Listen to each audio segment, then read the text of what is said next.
নমস্কার। আবার ছোট ঠাম্মার রান্নাঘরে এসে গেছি। দেখো নাতি নাতনিরা আবার একটা নতুন রান্না নিয়ে। দেখো আমি মোরলা মাছের ঝাল করছি কিভাবে, দেখো। এই যে এই মোরলা মাছ দিলাম এখানে, আমি মেখে ঝুঁকে করব। এই যে আলু, পেঁয়াজ, কাঁচা লঙ্কা,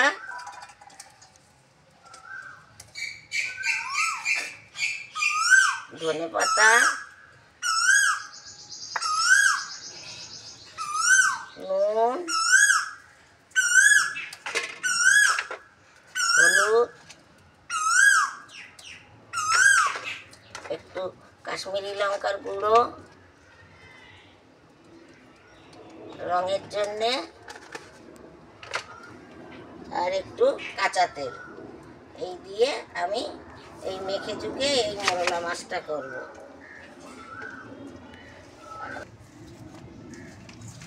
এইভাবে মেখে চুকে করলে খুব সুন্দর হয়। এবার কালো জিরে ফোড়ন দিয়ে এবার মাছটা দিয়ে দেবো, দিয়ে নিভে নিভে জালে চচ্চড়িটা করবো আমি।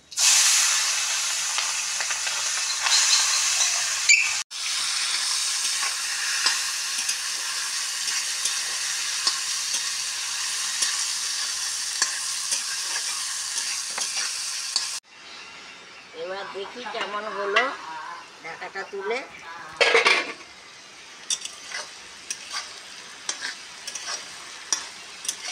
তো সুন্দর হয়েছে, তেল ছেড়েছে। এবার একটু জল দেব, দিয়ে চাপা দিয়ে দেবো। সামান্য জল দিয়ে দিলাম। এবার চাপা দিয়ে দিই। এরপরে 5 মিনিট পরে না ধনে পাতা দিয়ে নামাবো। এবার দেখি কেমন হলো। বাহ, দারুণ।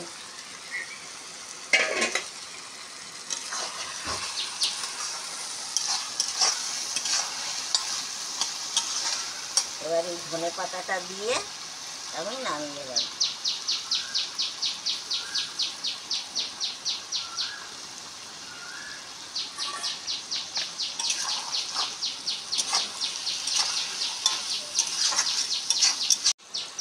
এবার দেখো আমি নামিয়ে দিচ্ছি।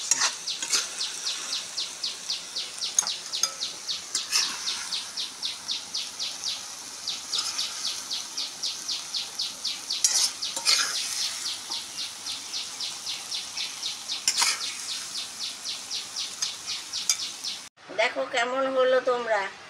আমি তো দেখছি খুবই সুন্দর হয়েছে। তোমরা এইভাবে করে খেয়েও ভালো লাগবে। আর এখন আমি ভিডিওটা রাখি। তোমরা একটু সাবস্ক্রাইব করো আর শেয়ার করো, লাইক করো। এবার রাখি, আসি তাহলে।